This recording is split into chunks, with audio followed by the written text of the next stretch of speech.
this shit up.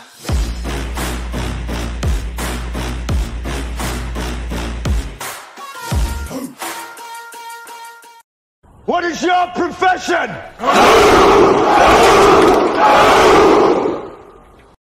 So yun, Banateros, isang mabiyayang araw sa ating lahat. At ito, ito. Mag-iikot tayo sa buong compound. Ito, lagi ko namang ginagawa to tuwing umaga. Buong compound ng KOJC. Chine-check ko yung bawat area. Ito, hindi to utos sarili ko tong gusto. Kagustuhan ko ito, no? Tore, kagustuhan ko ito, hayop ka. Oo, di ba napapanood tayo ni Tore? Bali, chine-check ko yung mga lugar, kung may nangyayari bang diskusyonan, may nangyayari bang pananabutahe ng mga kapulisan sa mga kapatid natin na dito sa KOJC, mga KOJC member. So, kaya iniikot natin. So ngayon, i-documentary o ipapakita ko sa inyo ang kaganapan ngayong pagkatapos ng hearing. Tingnan nyo kung gaano kadaming pulis na naman na nandito sa loob ng KOJC compound. So ito, labas na tayo. So yan. Dito sa labas, marami pa rin pulis. Labas tayo. Okay. Yan, tayo pa rin. Yan, marami pa rin. Mas dumami. Ang araw mas dumami sila ngayon. O yun, may ano na naman. May gagawing barricada. Ang mga wala yung service natin dito. Marami pa rin. Kasi pag-alis ni Senator Bato kahapon, pag-alis ng mga senator, bigla silang nagsidatingan ulit. Bigla silang nagsidatingan, bigla silang nagsibalikan dahil dahil wala na si anong meron daw dyan? Ba't nagkukumpulan na naman sila? Meeting. Akala ko may heartbeat na naman eh.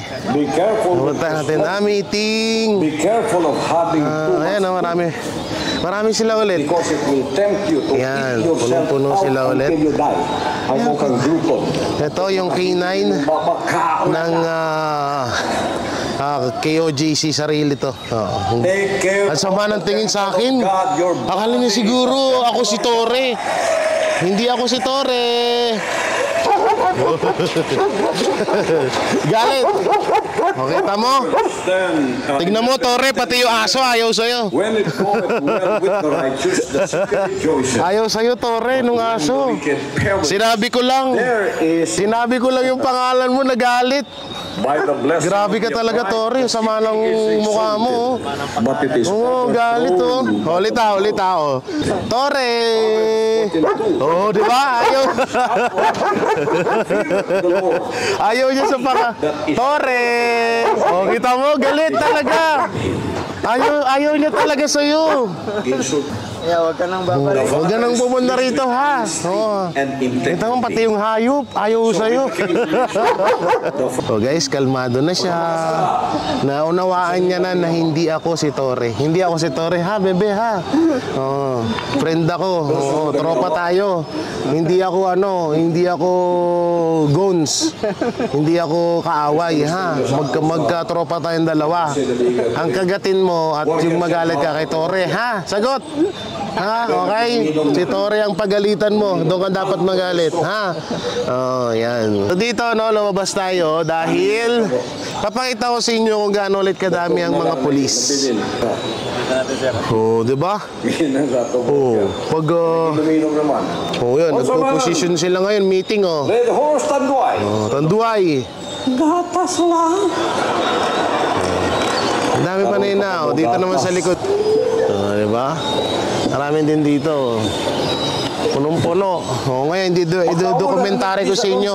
Pupunta naman tayo ng ano yun doon, yung helicopter. Anong lugar yun? So yun guys, may nalaman ako dito.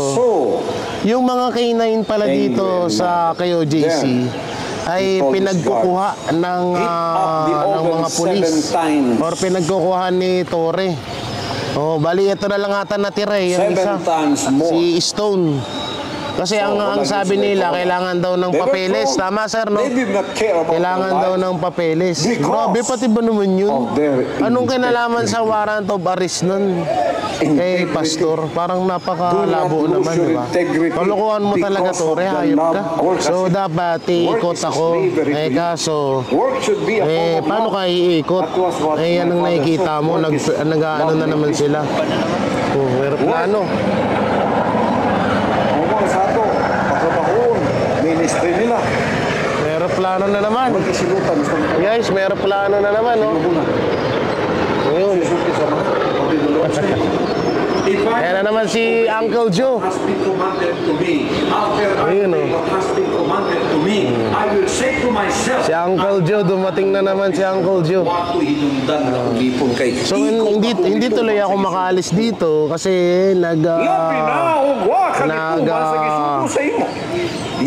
ganyan na naman sila. Ano kaya na naman pinaplano nitong mga to? Ano na naman kaya ang inuutos ni Toring mukhang pusit? Kutis pusit. Nasasaktan siya sa pang-aasar namin eh, no? Ano naman kaya inuutos si Tore?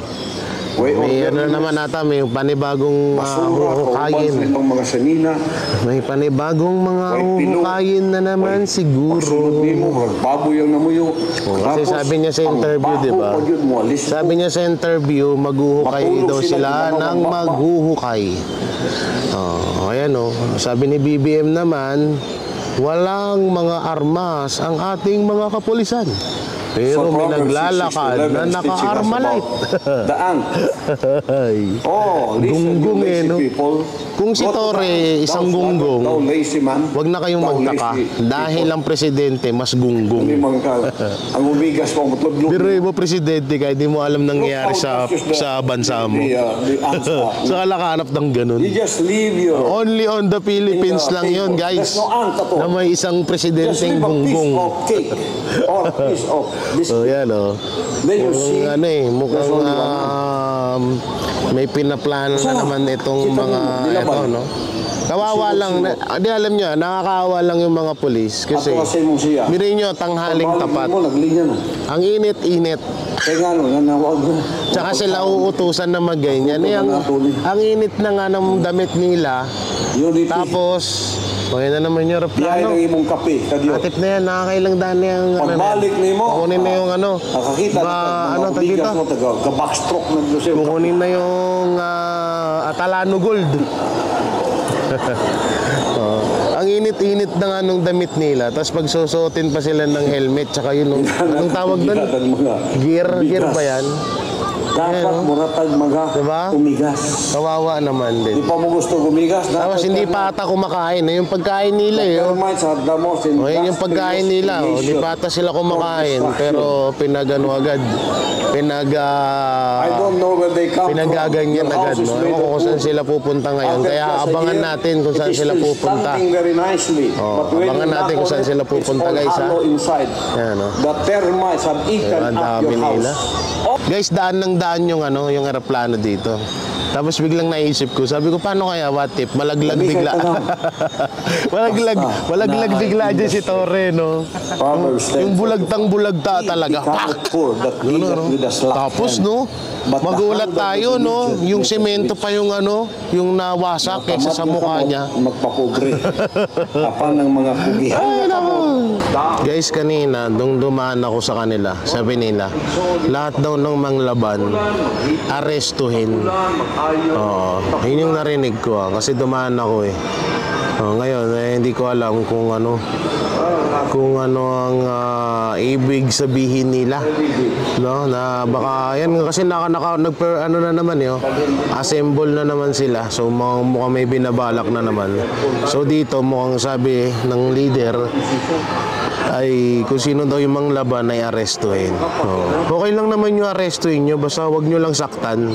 Yung tipong nahuli nyo na or napatigil nyo na, eh okay na yun, wag nyo na sanang paghahampasin, no? So ito yung ito yung grupo na laging yun yung grupo na palaging pumapasok sa ilalim. Palaging nag-aakot ng mga kontrabando. Yan yung mga naka-camouflage. Yan sila yan. Na hindi matutukoy kung mga pulis ba or mga minero. Yan yun. So wala tayong magagawa. Kasi sabi ni Senator Bato, ay okay lang daw yun na pagsuotin ng uniform ng kapulisan ang normal na tao na Pilipino basta nasa utos ng opisyal. So kahit ako pala, halimbawa magsuot ako dito ng uniform ng police at payag naman si Torre, so okay lang. Grabe, no? Ang unfair ng batas natin, no? Kaya ginagaya yan eh. Kaya ginagaya yan ng mga ng mga tawag dito ng mga sindikato. Kasi ultimong mga pulis ginagawa nila eh. Sindikato pa kaya. So yan, nandiyan si Attorney Torion. Ang ating napakasipag na attorney. Hi, attorney. Anong meron ngayon? Ingat-ingat kayo. Wanted ang mga Hindi natin sa kapal ng mukha ni Torre, hindi natin akalain na balat sibuyas siya. Ingat-ingat daw tayo ngayon. Yan narinig nyo kay attorney. Baka mademanda tayo. So yan, may mga nagdating ulit na panibagong grupo para hindi natin alam kung parang parang may sinasagawa sila ngayon na operation na hindi natin alam kung alin yun. Kaya bantay-bantayan natin ha. Mahirap na. Wala na tayong tiwala ngayon eh. Mga ganyang style nila talagang nakakatakot na. Nakakatakot to, Banateros, no? Pag nagdeklara ng karma ang panahon, ang daming ang daming magdurusa. Pero mo yan, 3,000 yan sila. Mahigit pa. Maraming papahirapan ng karma ngayon. So yan, nagta-transform na naman sila. Transformation. Transformation. Ayan, hindi natin alam kung ano na. Ayan, ito ba yung grupo? Yung palaging bumababa? Ito yun, no? Hindi ba yan? Ay, ito. Ito ata sa kabila. So, yan. Ano-ano na lang sila. Nag-transformation na naman. Ang ating mga kapulisan. Ang daming kakarmahin, guys, Pero mo, ilang libo yung mga kakarmahin na yan, Sinusunod nila yung utos ng demonyo, di ba? Ang dami, ang dami nila. Hindi yan nabawasan, nadagdagan pa nga yung mga nadagdagan pa nga halos yan full battle gear. Yan ang sinasabi ni Marcos na walang mga armas ang mga kapulisan. Hayop ka. Ang haba niya, walang armas. Anong walang armas yan? Ang haba-haba ng dala. So yun guys, nagtataka kami dito kasi nagpulong-pulong na naman sila na naka-full battle gear. Ayan, haba ng mga dala, pahiram naman. Yan, biruin mo yan, haba ng mga dala nila. Alam mo yung tipong yung parang may lulusubin na isang sindikato, Yan, biruin mo haba ng mga dala niyan. Ilang magazine yung mga baon-baon nila. May mga pa, may mga iba't iba pang armas. May baka nga may granada pa dyan baka sabihin mo po, edit na naman to, Torre, hayop ka. Ayan, baka sabihin mo AI yung mumukha mo. Palibasan, di ka tatablan ng AI Ayan, grabe, lupit lang. Di natin maisip-isip na sa dinami-daming sindikato sa Pilipinas, kayang-kaya naman pala mag-produce ng ganito kadaming pulis, pero hindi nagagawa. Tapos dito pa magagawa sa isang religion compound, nakakatawa lang. Ay nako, sobrang nakakatawa lang talaga. No? Katulad lang nung sa Marwan, diba? Yung sa Sub 44, 300 plus lang daw yung ano nun, yung police dun. Yun na, ginigera pa sila nun. Ginigera pa sila at talagang may peligro sila dun. Pero hindi sila pinadalhan ng ng sandamakmak na mga backup, 'di ba? Pero dito tingnan mo, religion compound lang yung kalaban nila. 3,000 mahigit sila rito. Ang lupit, sana all. Tapos ng warrant yan, 3,000. Para pagkita nila si Pastor. ay oo, nag-serve ayun, yun nga tama yung nag-serve lang ng warrant yan. Paano kapag nakita na nila si Pastor, baka maging 10,000 yan. Ang lupit, di ba? Ganyan kalupit ang ating batas ngayon, no? Na di mo akalain na sa isang religion compound na wala namang mga armas yung mga tao dito, babagsakan nila ng sandamakmak na pulis at mga naka-full battle gear pa, kagaya niyang naglalakad na yan, na mas matangkad pa sa kanya yung armas niya. Diba? Lapit. Full battle gear yan, Marcos, ha? Baka sabihin mo AI yan, hindi AI yan. Sabihin mo edited. Kalokohan mo, mukha mo AI. Guys, may information ngayon, kaya pala naghahanda yung mga kapulisan, ay susugurin daw nila ang studio. Yan, ang studio ng SMNI, at lahat daw ng magbablog or magbibideo ay kanilang huhulihin. So yan, yan ang niya. Yan ang studio ng SMNI. Yan.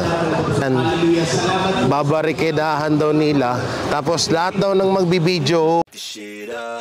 What is your profession?